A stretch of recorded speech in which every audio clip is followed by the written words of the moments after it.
Ola a todas, Hola! benvidos ao 2026, a un novo ano tamén aquí no Séusere. Sí, Silvia, tes algo que dicir? desgraciadamente, pois regímonos polo mismo calendario que todo o mundo. Chegamos O un gregoriano, pouco O Gregorio podías estar algo quieto de vez en cando, chegamos o pero... día 18 de xaneiro ao novo ano, vamos, bueno, lentos pero seguros, chicos. Así Que que, va, hoxe facemos o programa 49, o seguinte vai ser o 50, non sabemos se traerá algunha sorpresa ou non, vamos a intentar que será sí. sorpresa que o fagamos xa. Pero, dende logo, só estamos barallando nomes para unha posible entrevista, que fai moitos anos que non facemos ninguna entrevista a Silvia máis eu. Moitos. Bueno, será unha cousa así distendida, como facemos sempre, pero, dende logo, seguro que vai estar interesante. Así que, Silvia, sin máis, vamos a cas noticias da actualidade. Pois empezamos coas noticias da actualidade. En primeiro lugar temos sobre o novo acordo da Unión Europea con Mercosur, os sectores agrogandeiro e pesqueiro en pé de guerra contra as políticas comunitarias. As mobilizacións, que xa duran semanas no caso do agro, non parece que vayan decaer, senón que xa hai novas convocatorias tanto neste sector como no sector do mar. Podemos ampliar un pouco dicindo que o acordo de libre comercio sinado este sábado entre a Unión Europea e Mercosur é a cuestión principal das protestas do sector agrogandeiro, non só por importancia, sino tamén por estar de máxima actualidade. Estas políticas, según eles afirman, para os consumidores tamén suporán un peoramento dos produtos dispoñibles no mercado polos distintos estándares de produción e tamén vai ter moitos efectos lesivos, obviamente, sobre o propio sector. E, bueno, non sei que queres comentar sobre isto, Anxo. Non sei, comeza ti. A ver, que queres que che diga? Eu entendo que a Unión Europea está por outras noticias que non vamos a spoilear, pero que todo o mundo sabe. Entendo que teña que buscar novos aliados, por así decirlo. Temos que abrir novos mercados, polo que sea. Pero claro, a ver, non vou usar a palabra hipócrita, pero sí que podería usar a palabra hipócrita, no sentido de que ao final a Unión Europea é coñecida por ter unhas regulacións bastante estritas en moitos sectores e en sanidade agroalimentaria e exigencias a este sector son moi grandes aquí. De feito, diría que das máis estritas do mundo, sin ir máis lexos. Entón, claro, se faz certos acordos que permiten a entrada de produtos que non teñen os mesmos requisitos, non só genera a dúda de se eses requisitos son necesarios ou non, sino tamén genera a dúda de por quen estás mirando. Claro, é que ao final o que ten pinta ademais que é un acordo que se leva negociando décadas, Mm. e sí que ten pinta que efectivamente houbo factores que nos últimos meses, bueno, pues aceleraron as cousas para que chegaran a un acordo, quizáis cuestións estratégicas a nivel máis grande, pero que efectivamente no que ao noso país se refire, pois ten toda a pinta que vai ser desastroso Sí. para a nosa economía e para o noso sector primario. O que temos que pararnos a pensar é se queremos ter un mínimo de soberanía alimentar. É dicir, está unha cousa é ter alimentos máis baratos e outra cousa é ter unha estabilidade e ter unha garantía de que se volve a haber un problema como pandemia, Mm. non hai que ir moi lonxe, que podería supoñer problemas para o sistema de abastecemento, pois hai que ter un mínimo de produción local e hai que ter produción local alimentaria, que é unha das cuestións máis básicas. Podemos despois, evidentemente, e é fundamental para a economía, pois ter outros sectores máis desenvolvidos, pero é que se non temos alimentos en riba da mesa, pois é un Sí. problema. E isto, ao final, é o que significa este acordo, porque estás facendo unha competencia desleal, un regulamentos, ademais, que non van ter que cumplir ca mesma rigurosidade, co cal xa non se entende moi ben para que temos Sí. esos regulamentos en primeiro lugar, porque o chiste desas normativas sanitarias e desas normativas de produción alimentaria, pois é justamente bueno, pois que teñamos os consumidores finais pois unha calidade de produto mínimo e isto non o garantiza. Sí. Entón, realmente o que estamos vendo é unha posibilidade moi forte de que o noso sector primario pois se vaya directamente á extinción total.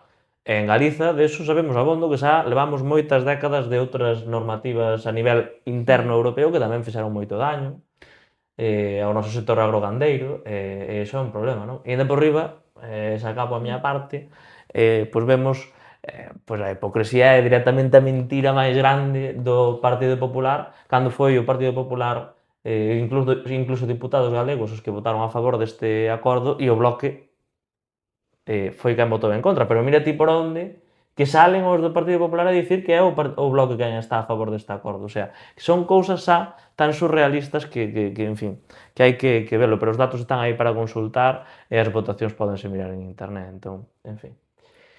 Eu, a ver, non serei a primeira persona en decir isto, pero é que a min o que me choca é a falta de coherencia. Ao final, a Unión Europea é un solo ente, inda que sea un ente moi grande, entón, eu tendo en conta que hai moitísimas directivas e reglamentos sobre promoción do rural, promoción da agricultura, hai moitísimas leis en Galicia de por reestruturación agraria, queremos fomentar que haxa novos gandeiros, queremos fomentar que as explotacións agrarias sean máis grandes, máis produtivas de maior calidad. Entón, claro, a min iso é que non é que me choque, que me parece ir remando contra os teus propios obxectivos. Entón, se estamos gastando diñeiro na PAC e en certas axudas para mellorar o noso sector e facer que produza máis, facer este tipo de acordos, eu non sei se é eficiente ou se é un pouco tirar contra o teu propio tellado. Pero bueno, eles saberán o que fan. O que eu teño claro que en máis dunha década tiveron tempo abondo para estudar ben realmente o impacto que podía ter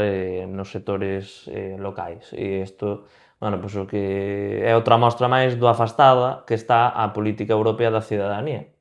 Por desgracia, porque esa é a realidade. Está totalmente afastada e, bueno, é burocracia, son moitas cousas, pero democrática. Que eu entendo que non podes facer as dúas cousas, non podes facer pois unha libre asociación e libre mercado con moitos países e ao mesmo tempo pois proteger, apoiar e mantelo, pero elige unha cousa ou outra. No, e ademais que está ben que haxa importacións de algún tipo, evidentemente tenas que haber, pero terán que cumplir nin máis nin menos que os mesmos requerimentos que se lle exixe a xente de aquí. Porque despois hai moitos outros factores que se poden falar, pero canda menos as obrigas legais de sanidade e de produción responsable que poden ter os produtores de aquí. É unha cuestión básica. Está claro que non se pode estar na misa e fora repicando. Que grandes frases. Bueno, e podemos pasar a seguinte noticia. Correcto, vale? seguimos. Seguinte noticia de nosdiario.gal. En Groenlandia, un pobo forte estáse enfrontando a Trump. Bueno, supoño que xa estades todos enterados, pero vamos a ampliar un pouco. Dice que hai moita incerteza en Nuuk neste momento. Unha reporteira que está ali, moitas persoas atopan difícil concentrarse nas tareas laborais ou cotiá e moita xente estaba chorando, con ansiedade, e que nas rúas, nas tendas e nas paradas de autobús a xente fala dos medos terribles que teñen.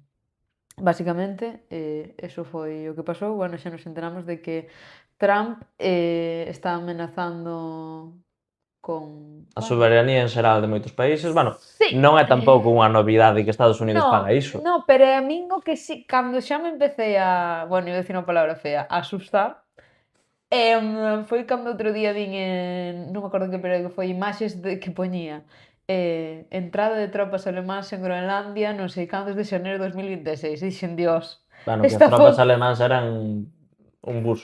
Xa, pero eu vin esa foto e dixen, esta foto debe ser como as fotos que vemos nos libros de historia de entrada de tropas e non sei, sabes, 1930, ui. Pois por desgracia, si, estamos nunha época extraña, non? Sí, é unha época extraña unha maneira de extraña, escura, dende logo estamos vivindo tempos que non teñen moi boa pinta, e bueno, vimos de presenciar xusto os primeiros días de ano, 2 ou 3 días despois de que Trump dixera que a súa resolución de ano novo era a paz mundial, bueno, pois invadiu e secuestrou en Venezuela o presidente Maduro, independentemente das circunstancias do seu goberno e das críticas lexítimas de parte da poboación, pois evidentemente a ninguén se lle escapa que é un ataque á soberanía dun país, como leva facendo Estados Unidos dende que existe prácticamente con todos os países. Que pasa? Que a diferencia radícase, entendo eu, primeiro en que outra cosa non se pode dicir, pero sincero Trump é. Sí, a ver, desde logo... Di moitas barbaridades, pero que ao final é o seu pensamento. De feito, ainda non fixo nada, pero xa está amenazando... Non, está dicindo directamente. Sí. Ou me vendedes ese anaco de terra ou pois invado. Hai que collelo pola forza, porque quero, esa está. No caso de Venezuela, pois a cidadanía de Venezuela, a democracia, os dereitos, bla, bla, bla, eso importáballe tres pimientos. De feito, joder, No, de feito non permitidme que está... fale en plata, pero é que repetiu 20.000 veces que era polo petróleo. Entón, bueno, dende logo, se hai algo que agradecería a Trump é esa sinceridade absoluta. O resto, evidentemente, non se pode agradecer, porque ao final, que significa que no caso de Venezuela que poida haber xente que por diferentes motivos o vexa ben, pois, que significa que invada a Venezuela? Pois que pode invadir calquera país. E agora estamos vendo como quere invadir, neste caso, Groenlandia, que é un territorio primeiro que ten dereito a autodeterminación, que ten dereito de por sí a soberanía, pero que actualmente forma parte dun país da Unión Europea. E, por tanto, territorio europeo. E iso significa moitas cousas. A parte que é un país que forma parte do famoso tratado da OTAN. E isto, pois, bueno, vai poñer a prova, se non directamente vai acabar co pouco que lle quedaba a OTAN e podría convertirse na súa última punta. O problema, pois, é, ao final, o problema de sempre, que aquí hai un matón que se lle leva facendo durante moitos anos servilismo sin cuestionarse absolutamente nada do que viñera dali. Ese matón é Estados Unidos e agora o matón está totalmente solto na forma de Trump, pero non é que os anteriores foran moi diferentes a él, o que pasa é que este directamente está desatado. E o que nos deberíamos preguntar, penso eu, é se de verdade vale a pena manter a hexemonía ou axudarlle a manter a hexemonía a un Estado que lle importa o resto nada. Eu teño a resposta moi clara, pero bueno, non sei ti que pensas, Silvia. A ver, eu por unha parte tampouco é que eu sea moi fan do dereito internacional, porque a verdade todos sabemos que ao final é papel mollado, como se está vendo, o sea, veuse este ano con Palestina e Israel, veuse agora con Venezuela, vaise ver con Groenlandia. Obviamente o que está facendo é unha violación de todo tipo de dereitos, dereito de autodeterminación, ao final non podes ter unha relación nin unhas organizacións internacionais ni nada habendo un país con tanto poder que é tan disruptor e que está pois facendo o que lle sale da gana, basicamente. Se eu pensara que el o está facendo polo ben do pobo de Venezuela, polo ben do pobo de Groenlandia para mellorar a súa calidade de vida ou darlle os dereitos que non teñen, sería a primeira que diría, mira, pois dame igual o dereito internacional, pareceme genial. Pero todos sabemos que non é así, o sea, e ademais é que está claro porque o vemos dentro do seu propio país. É dicir, si nós vemos como están sendo as súas políticas de ICE en Estados Unidos, que están matando a xente inocente, o sea, que xa non hai xa zona de grises, o sea, xa leva moito tempo sin haber zona de gris, pero non hai.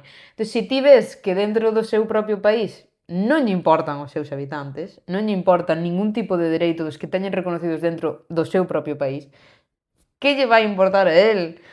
Que si o tratado da OTAN, que si o dereito de autodeterminación, pois claramente non lle importa, pero tampouco lle importou pois absolver a criminais, pois se ora unha tipa morre en Minneapolis, pois bueno, porque era unha terrorista local, Anxo. Non vistes que tiña peluches na guantera? Todo o mundo sabe que iso é de, bueno, De loco. totalmente criminal a situación. Entón, bueno, eso, que nos está poñendo nunha situación que temos que ter medo. Eu xa estou na apatía un pouco. Porque non se pode ter tanto medo. Eu creo que hai que salir un pouquiño do relato que ao final é propaganda, non? Que leva usando Estados Unidos durante décadas, o relato da democracia e de que eles o fan porque son os libertadores do mundo, unha cousa moi parecida, e evidentemente non é o fan por eso. No. El xa o admite directamente, pero que hai documentos históricos de dúcias, podría dicir centos, pero polo menos dúcias de golpes de estados ou intervencións de Estados Unidos na soberanía de outros países que ao final é a maior ameaza para a estabilidade mundial. É que sí, é que non o queira ver a día de hoxe, ademais, é que directamente é a perfecta definición de non hai máis cego que quen non quere ver. Porque é que non quere verlo. Porque é a realidade. Entón, claro, Estados Unidos é unha democracia. Eso é algo que se habría que parar a pensar en algún momento, porque de facto teñen un sistema que se parece moito ao dun partido único.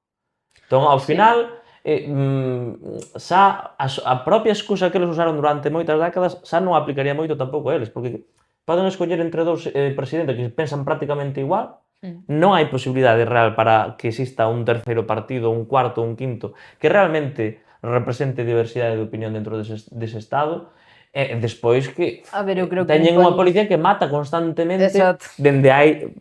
dende sempre a súa propia cidadanía e que non teñen, vamos, viven nun estado militarizado hasta os dentes. Dicir, son moitas cousas malas con ese estado e que ao final pois creouse unha dependencia cara a eles que non ten nin medio sentido e que agora Sí. mesmo, efectivamente, que lle pasa á Unión Europea? Pois que está vendida, igual Sí. que moitos outros países que lle fixeron as beiras durante décadas e que quedaron co carriño dos xeados, basicamente. Basicamente. Porque, Eu, ao final, un país é que este ano, agora que estamos facendo co episodio de Ano Novo, co tema de Gaza, que estuveron pois metendo na cárcere a persoas por facer artículos nun periódico, é dicir, matalos. democracia entre comillas. E despois é que o papelón de Centroamérica e de Sudamérica con Estados Unidos é un papelón moi grande e, ao final, Estados Unidos leva pois desestabilizando, absorbendo recursos é que históricamente, o sea, que as historias deses países xa na súa creación vense marcada por ver aquí Estados Unidos e nos saca un tío e nos pone outro. E ora vir e dicir, no, que nós somos maravillosos, nós vemos aquí a promover a democracia. Bueno, en fin, é un papelón. Eu só En espero fin, que isto teña algunha boa salida, xa non para Estados Unidos, que honestamente xa me podía...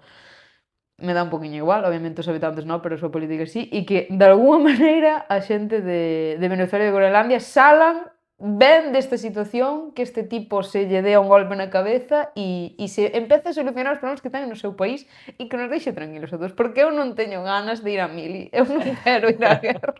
bueno, Silvia, a ver, non me poñas así. Eu, Anxo, En eu fin. non digo nada, No, pero no. aí estamos, aí estamos. Bueno, nada, que viva a soberanía dos povos e, dende logo, que se acabe este reino do terror porque non pode seguir así. En fin, continuamos cas diferentes noticias que temos Vale, hoxe, quedanos dúas, e despois sí, imos a falar dun par de cousiñas neste capítulo que vai ser un pouco máis desenfadado, Silvia. Así que cal é a sí, seguinte seguinte noticia, noticia? vamos de... Ai, non puxera...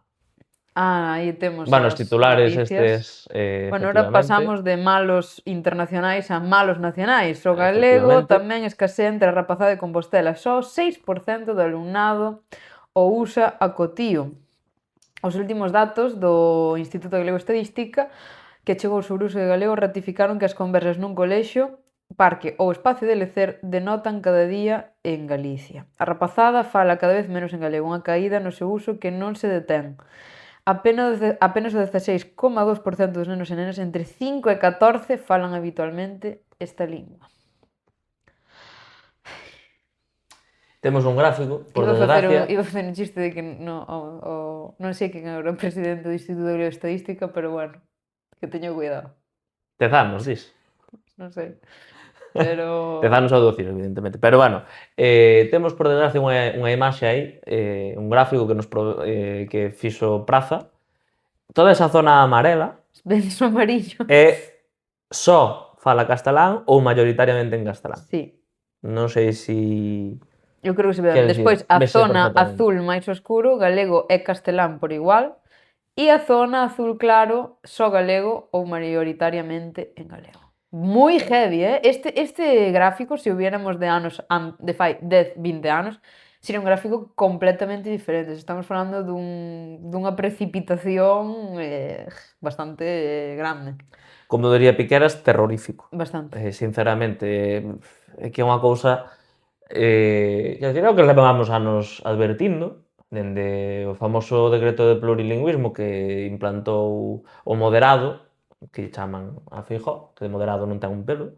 Bueno, pois ese decreto, que realmente foi o recorte ao galego máis grande que viviu dende o franquismo o noso sistema de ensino público, pois significan este tipo de cousas, porque non podemos ter un ensino 100% en galego cando realmente os rapaces do noso país son dos que maiores competencias lingüísticas teñen en lingua castelá independentemente do sistema de ensino. Por qué? Porque primeiro, ao ser un país bilingüe onde polo menos, aínda que non se fale, pois hai coñecementos relativos de varias linguas, hai maior facilidade de falar máis linguas. Por lo tanto, a excusa de que non vai haber competencias na lingua castelá ou incluso en lingua inglesa, pois é unha excusa malísima, porque xa dende sempre a competencia, por exemplo, en inglés xa era maior que a media. Entón, quer dicir, A ver, pero que ademais iso non ten ningún tipo de base, é dicir, ti podes inventarte cousas, pero todos os expertos hasta donde a mí me chega sempre din que cantos máis idiomas fales, mellor. Para todo. Entón, que ti fales galego nunca vai quitar que teñas menos competencia en castelán. De feito, ao revés. no, e que ademais, quer dicir, se o ensino está con inmersión en galego, primeiro, vas a facilitar que máis xente fale galego no seu día a día, que aí está a cuestión, para manter, bueno, pues, Sí, a porque nosa lingua e a nosa ese é o identidade objetivo, viva, ao final básica, pero que no ademais escaparate.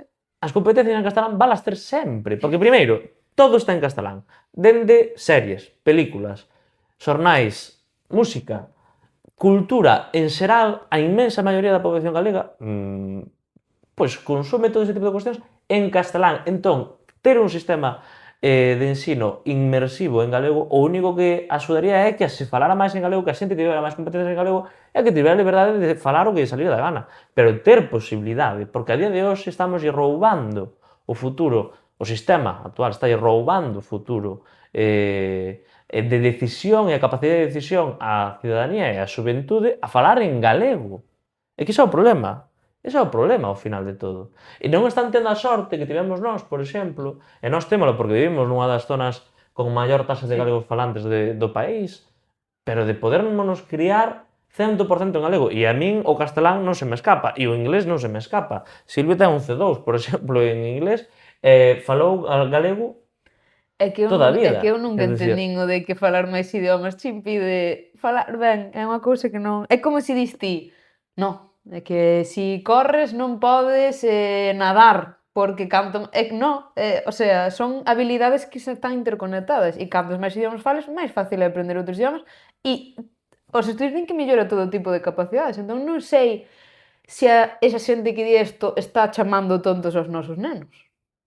Iso é o que me pregunto eu. Se o que estás insinuando é que os teus nenos, se falan unha cousa, non poden falar outra. Eu non me tomo eu. a min é que, ao final, o que me acordo sempre que vexo algún dato desto é as famosas imaxes dos vídeos das manifestacións nas que participou, por Ai, ai, certo, ai. Rueda, no seu momento, basicamente contra o galego, galegófagas. Eran unhas manifestacións de Galicia bilingüe onde criticaban efectivamente que se Menudo falara zoas. galego nas aulas en Galicia, e xente que tiña un razonamento tan brillante como que é iso de ensinar matemáticas en galego? Que vai ser 3 ao caldeiro? Ou como vai ser eso? Ai, é que acordo Ese era o perfectamente. razonamento Sí. dunha parte da poboación moi pequena, minoritaria, evidentemente. A ver, eu non quero insultar a ninguén, pero decir eso de quedar retratado un pouco. No, Se no, é quedas que un pouco esa é a retratado. realidade, esa é a realidade. Entón, é xente que ultra españolista, que agora mesmo ten asociacións como Hablemos Español, que propoñía traducir os topónimos ao castelán, e que estea, pois non sei, Outes, por exemplo, como traduciríamos Outes ao castelán? Non sei. Curota? No, Curota tamén é galego, Non sei. pero non sei. É que é absurdo. É como Mujía, pois non, Mujía non sería Ordeñaba, algo así, non? Unha Sí, cosa así. sería Ordeñaba. Son cosas absurdas. É xente que non ten absolutamente o máis mínimo respeto por este país, pola nosa xente, pola nosa cultura e por séculos de historia. Que ademais ninguén Que te ao vai final obligar a falar un que non idioma te están ou non na obligando, túa quero dicir, casa. Ti na túa casa podes falar o que eu queiras. como galego, donde podo vivir con normalidade na miña lingua, se non é en Galiza?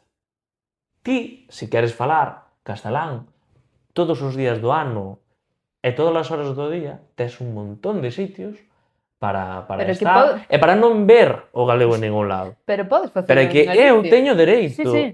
e permíteme que non se me atropelle o dereito, porque eu creo, para mí é importante, que non se me atropelle o dereito a vivir con normalidade no meu país e na miña lingua, que é algo, non sei, fundamental. Quer dizer, cada un que fala o que queira, eu non lle vou obligar a Silvia, se quere falar en castelán, por suposto. pois a falar en castelán, como se me quere falar en inglés, que eu entendo perfectamente. Pero, é que, non sei, xa cansino, porque ao final é un tema que estamos vendo continuamente. É triste, pero é que a realidade... Eu, xa acabamos o tema, quero-me agarrar a un toque de optimismo, porque aínda que é certo que os datos Eso, Anxo, danos algo de nas optimismo, por favor. nas cidades máis temperás, pois lévanse constatando durante estes Mm. anos que van a peor. Sí que é certo que estamos vivindo un boom cultural en galego, Iso é verdade. e eu penso que isto realmente pode axudar a manter e a aumentar en futuros anos, Eu que é creo. algo que non se fai da noite a mañán, aínda que mañán se cambiara o sistema de ensino e se dedicaran máis esforzos á normalización da nosa lingua, evidentemente non se iba a cambiar en poucos anos, pero que pode axudar a ser decisivo no futuro. Entón, eu quero me quedar con iso. Eu creo que hai unha frase moi boa e moi fácil de resumir este tema que é o saber non ocupa lugar e, polo tanto, se ti no resto de aspectos da tua vida falas castelán porque vas a acabar falando, porque o 70% dos nenos o falan, que ti fagas unha inversión na escola ou que haxa máis programas para que a xente aprenda galego non che quita de nada, solo aprendes máis e como non ocupa lugar e ademais despois queixámonos de que os nenos perden capacidades de comprensión lectora, están co teléfono todo día e non entenden nada, pois a resposta a eso, perdóname, non creo que sea reducir as exigencias. E iso é o único que teño que dicir, que é unha pena, pero bueno.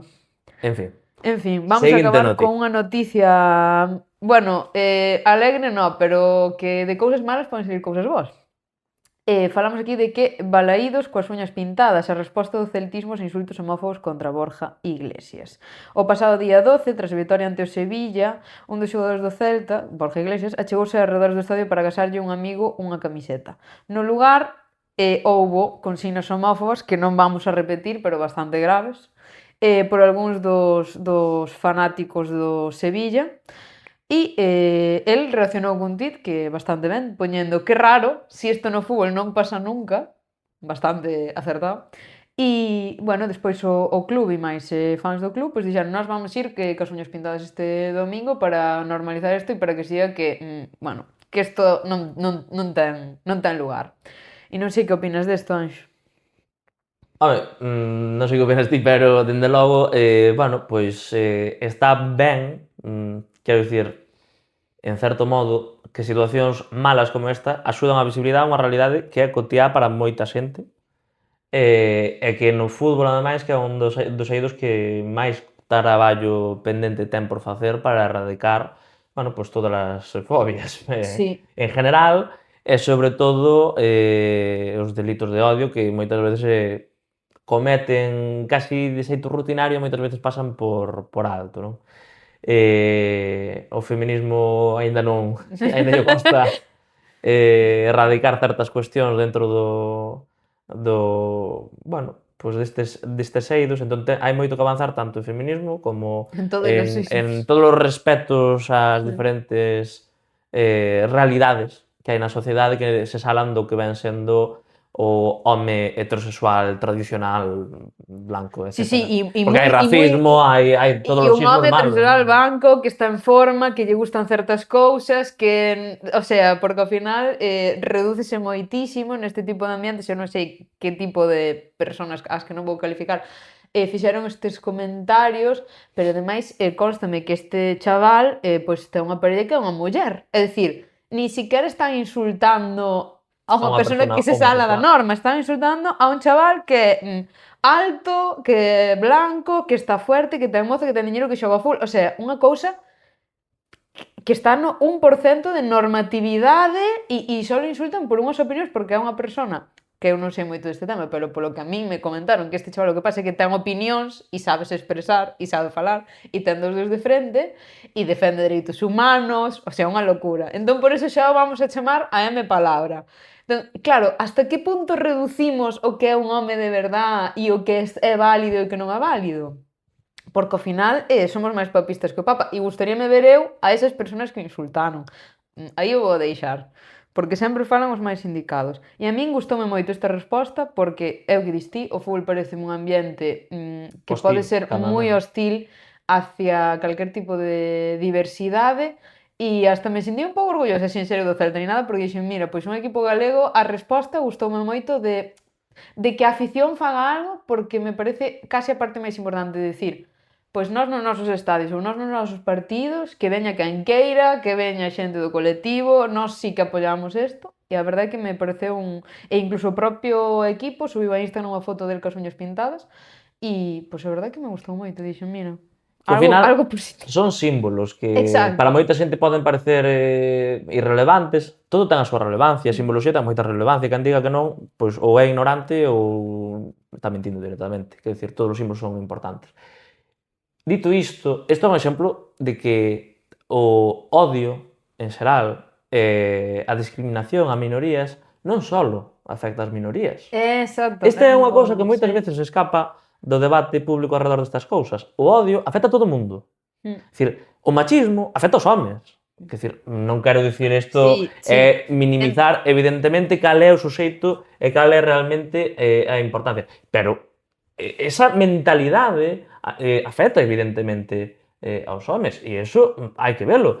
E a LGBTfobia afecta as persoas cis hetero incluso en algúns Sí, exactamente. contextos. É dicir, a transfobia afecta a mulleres cis, Sí, que é sí, unha sí. cousa, é dicir, mulleres que nacen mulleres que simplemente por ter características físicas ou incluso de comportamento que se salen da norma son acusados de mulleres trans. E os homes tamén.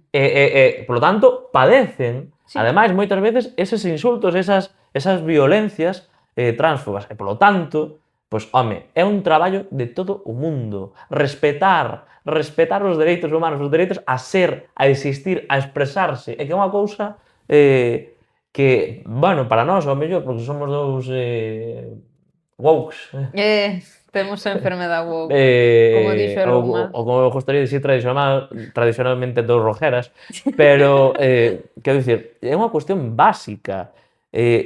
Máis vale que a xente se vaya dando de conta porque nos tempos nos que vivimos, onde se repiten xestos que se repetían, que se daban fai case un século, pois é importante ter estas cousas claras. É importante saber de que lado se está da historia. E eu creo que non hai mellor lado que o respeto mutuo e o respeto á liberdade individual en xeral e o respeto á liberdade dos colectivos. Pero va, non sei Sí, ti... gustoume o que dixeches, que ao final este afán de meter as cousas en caixas e sobre todo especialmente co que é un home e que é unha muller e restringilo tanto, ao final, aínda que ti cumplas eses requisitos e para ti seas super fan de la mujer es la mujer, estaste restringindo, estaste metendo nunha caixa que despois pode ir en contra de ti, porque é eso, o sea, se un xogador de fútbol que cumple todas as características pode ser atacado, ti non é positivo, ti tamén te estás metendo a ti eses prejuicios e te estás coartando de facer as cousas. Entón, non entendo que necesidade hai de facer este tipo de comentarios. Ademais, mira, incluso vou dicir, non haberá cousas polas que insultar a xente. En plan, non se che ocorre un insulto máis... É que podes dicir calquera cousa, estás enfadado, perdestes o partido... Vamos facer unha pequena pausa da Vale. grabación. Vamos a seguir Eso, vamos a seguir coa sección distendida. Non hai máis noticias, Non hai máis noticias, gracias a Dios.